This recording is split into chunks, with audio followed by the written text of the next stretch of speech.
Assalamualaikum warahmatullahi wabarakatuh. Perkenalkan, nama saya Egis Agustin dengan NIM P272420241122. Di sini saya akan menjelaskan cara menghitung konversi untuk BB mencit dan cara menghitung LOD 50.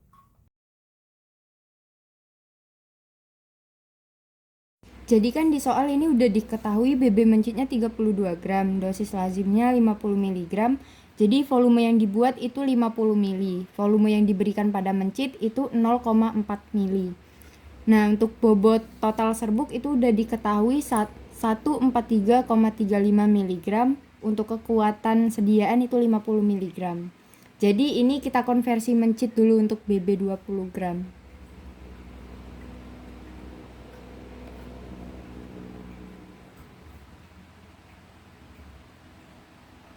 Itu rumusnya DL dikali faktor konversi. DL-nya kan udah diketahui tadi 50 mg.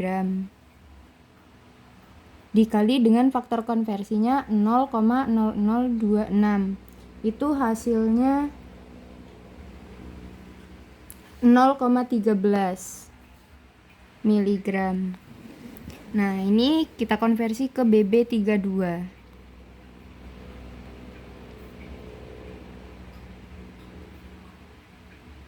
Gram berarti 32 gram dibagi dengan 20 gram dikali dengan hasil yang kita udah hitung tadi 0,13 mg. Itu hasilnya 0,208 mg. Terus kita cari jumlah yang akan digunakan.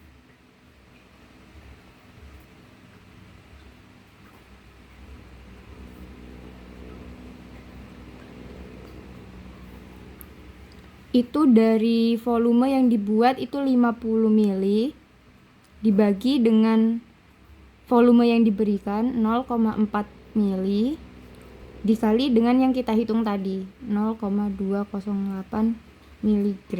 Itu hasilnya 26 mg. Kita jadiin gram itu 0,026 gram. Terus kita cari persen kadarnya.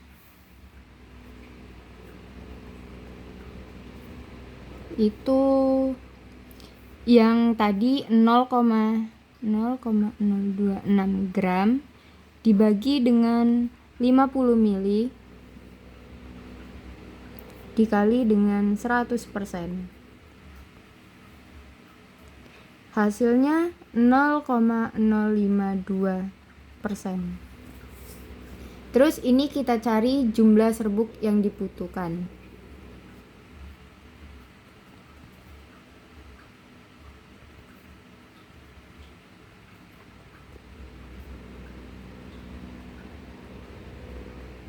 Ini rumusnya jumlah yang kita gunakan dibagi dengan kekuatan sediaan.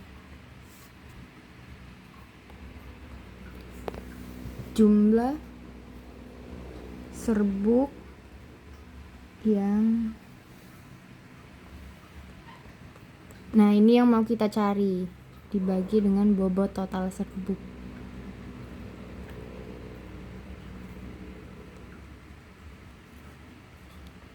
Berarti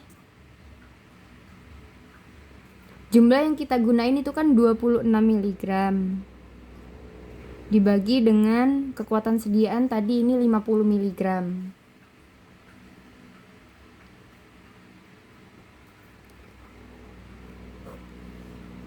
Ini untuk bobot totalnya itu 143,35 mg. Berarti 26 mg dikali dengan 143,35 mg dibagi dengan 50 mg. Itu hasilnya 74,5 0,542 miligram.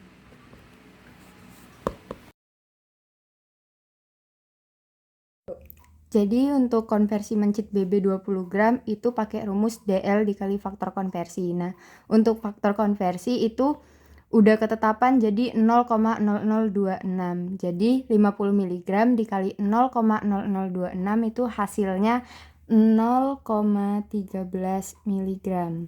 Terus kita konversikan BB mencitnya ini di sini 34 gram. Jadi 34 gram dibagi dengan 20 gram dikali dengan hasil yang kita dapat tadi dari hasil konversi BB20 itu 0,13 mg.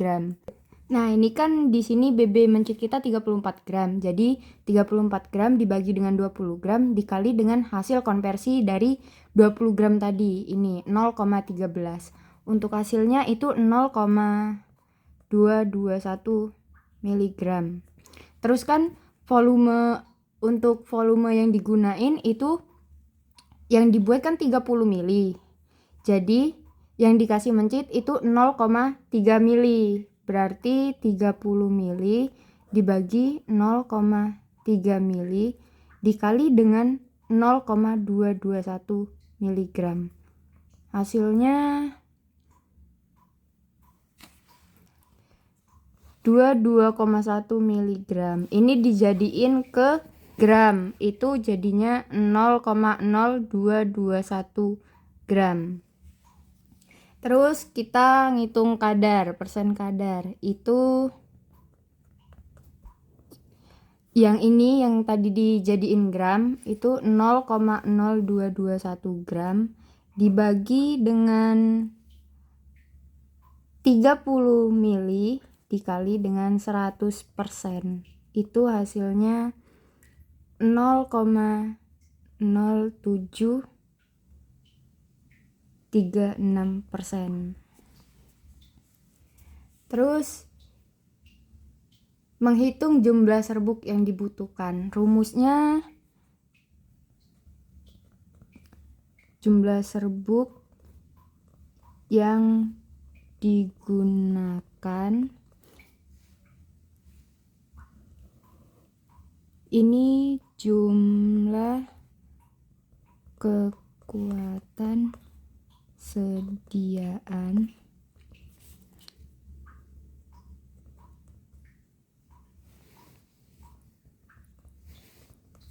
yang dibutuhkan. Nah, ini yang mau kita cari. Terus dibagi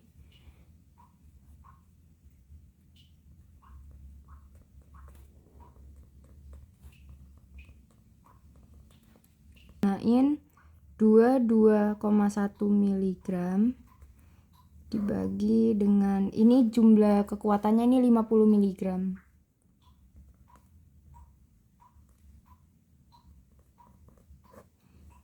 Ini bobot totalnya udah diketahui 120,22 mg.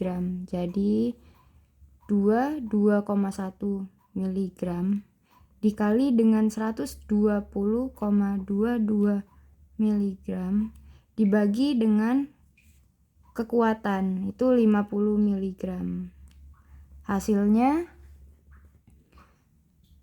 53,137 mg.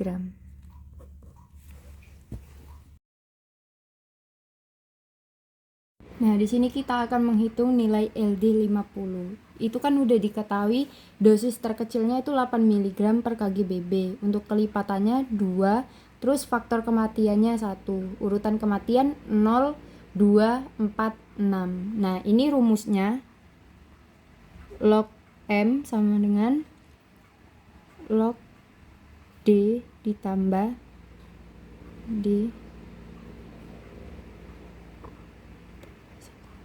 Nah, jadi log D-nya kan ini tadi 8 mg.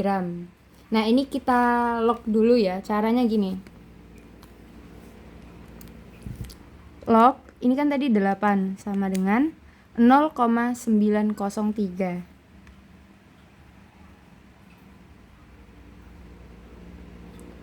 ditambah, nah ini kan kelipatannya 2, ini kita log lagi ya. Ini hasilnya 0,301. Terus ini 1, faktor kematiannya kan tadi 1, terus ditambah 1. Terus ditambah ini dikali dengan ini, kan ini ditambah jadinya 2, berarti 0,301 dikali 2 itu 0,602. Terus ini ditambahin ya, hasilnya itu 1,505. Nah ini nanti ini belum selesai, ini jadinya di log, di shift, terus di log, terus masukin angkanya 1,505. Ini hasilnya 31,988 mg per kgbb. Udah selesai. Hidroklortiazid atau HCT indikasinya hipertensi edema.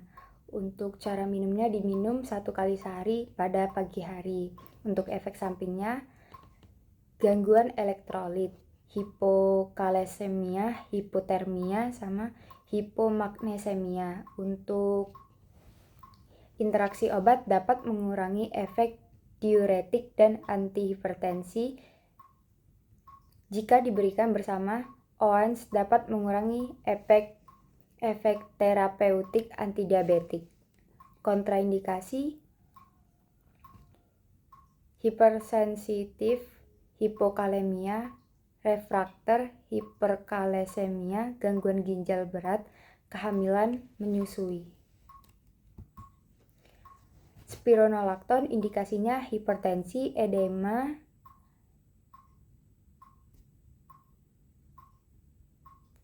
gagal jantung kongestif. Untuk cara minum, diminum 1 kali sehari pada pagi hari. Untuk interaksi obat dapat menimbulkan hiperkalemia bila dikombinasi dengan ACI inhibitor, ARB, beta blocker, OANS, dan suplemen kalium. Untuk efek samping, gangguan saluran cerna, impotensi, terus hiperkalemia, hipokalemia, osteomalacia, dan gangguan darah. Terus ada kontraindikasinya kerusakan hati, ginjal, kerusakan fungsi ginjal berat, terus hiperkalemia, hipotermia, ibu hamil dan laktasi, penyakit adision, ulkus peptik anuria. Furosemid indikasi edema yang berhubungan dengan gagal jantung kongestif, sirosis hati, penyakit ginjal, terapi tambahan pada paru akut, hipertensi. Untuk dosis diminum 20 mg sampai 80 mg atau 2 kali sehari. Untuk efek samping itu hipokalemia, hipotensi, hiponatremia, anoreksia, azotemia, reaksi hipersensitif, dan gangguan gastrointestinal. Untuk interaksi obat, pemberian bersamaan aminoglikosida, cisplatin, polymyxin, vancomycin, meningkatkan ototoksisitas. Pemberian bersamaan aminoglikosida, cisplatin, cephalosporin, meningkatkan nefrotoksisitas. Pemberian bersamaan ACE inhibitor dan ARB hipotensi berat. Efek antagonisme dengan OAINS, indomethacin, keterolak. Kontraindikasi hipersensitivitas, gangguan fungsi ginjal, oliguria, anuria, hipokalemia, hiponatremia, hipotensi. Fenovibrat indikasi hiperlipidemia. Pada pasien yang tidak merespon adekuat dengan diet.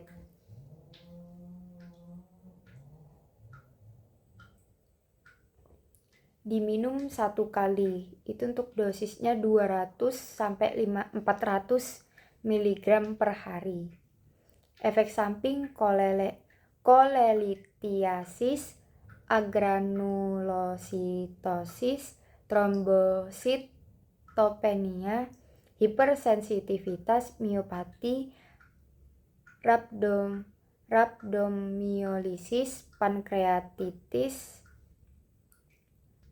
tromboembolivena, peningkatan kadar transminase serum, terus gangguan saluran cerna seperti mual, muntah, nyeri perut, diare, sakit kepala, pusing, pruritus, ruam kulit, urtikaria. Kontraindikasi hipersensitif, gangguan ginjal atau hati yang berat, adanya penyakit kantung empedu, pankreatitis, tidak termasuk pankreatitis akut akibat hipertrigliseridemia, kehamilan dan menyusui. Simvastatin indikasinya terapi tambahan pada diet, kolesterol pada hiperkolesterolemia primer atau dislipidemia campuran, mengurangi resiko kardiovaskular dan memperlambat progres aterosklerosis koroner pada pasien dengan penyakit jantung koroner dan kadar kolesterol. Untuk dosis dewasa awal 5-10 mg per hari, dosis tunggal pada malam hari.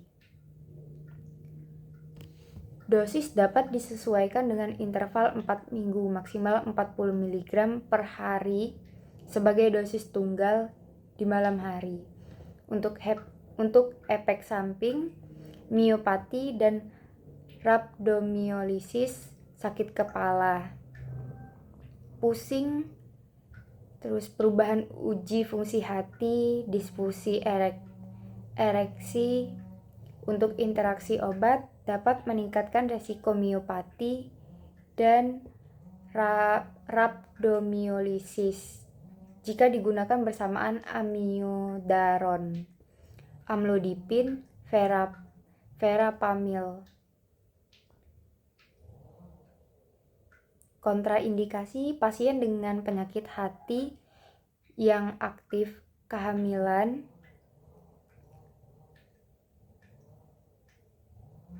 karena itu diperlukan kontrasepsi yang memadai selama pengobatan dan selama 1 bulan setelahnya. Menyusui, terus hipersensitif. Atorvastatin indikasi terapi tambahan pada diet. Pada diet kolesterol, pada hiperkolesterolemia primer atau dispelimia campuran, mengurangi resiko kardiovaskular dan memperlambat progres aterosklerosis koroner pada pasien dengan penyakit jantung koroner dan kadar kolesterol. Untuk dosis dewasa itu 10 mg sehari sekali. Dapat ditingkatkan dengan interval 4 minggu hingga maksimal 80 mg sehari. Efek samping miopati dan rhabdomyolysis, sakit kepala, parestesia, pusing, neuropati prifer, perubahan uji fungsi hati, disfungsi ereksi.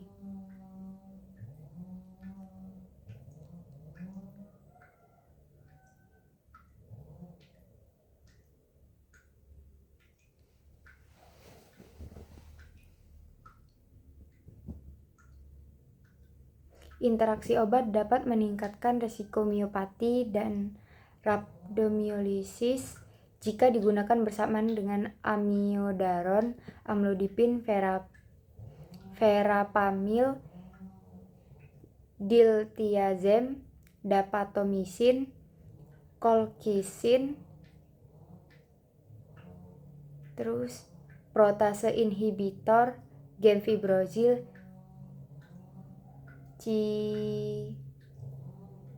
cisplorin, dan asam fusidat. Untuk kontraindikasi, pasien dengan penyakit hati yang aktif, kehamilan, menyusui. Gemfibrozil indikasi hiperkolesterolemia, dislipidemia campuran, dan hipertrigliseridemia. Untuk dosis 2 kali 600 mg per hari, diberikan 30 menit sebelum makan. Untuk efek samping, gangguan saluran cerna, dispepsia, nyeri abdomen, diare, lelah, mual, muntah, ruam, vertigo, konstipasi, sakit kepala, miopati, rhabdomyolysis, peningkatan enzim transaminase. Untuk kontraindikasi, hipersensitivitas, penggunaan bersamaan HMG, CoA,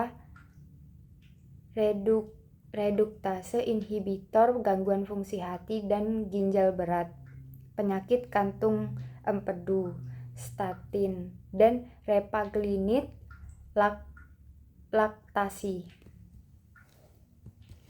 Sekian dari saya akhiri. Wassalamualaikum warahmatullahi wabarakatuh.